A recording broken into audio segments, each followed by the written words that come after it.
Grade 3 পোষ্টসমূহৰ বাবে interview 15, 22 আৰু 29 ছেপ্টেম্বৰত অনুষ্ঠিত হ'ব। এই পৰীক্ষা এইবাৰ লোকসেৱা আয়োগে পতা পৰীক্ষাৰ আৰ্হিত হ'ব।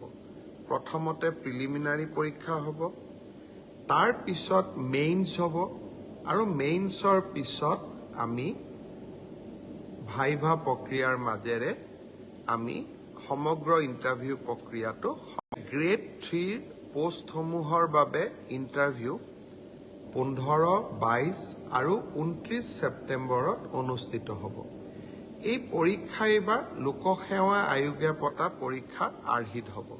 প্ৰথমতে প্ৰিলিমিনাৰী পৰীক্ষা হ'ব, তাৰ পিছত মেইনছ হ'ব আৰু মেইনছৰ পিছত আমি ভাইভা প্ৰক্ৰিয়াৰ মাজেৰে আমি সমগ্ৰ ইণ্টাৰভিউ প্ৰক্ৰিয়াটো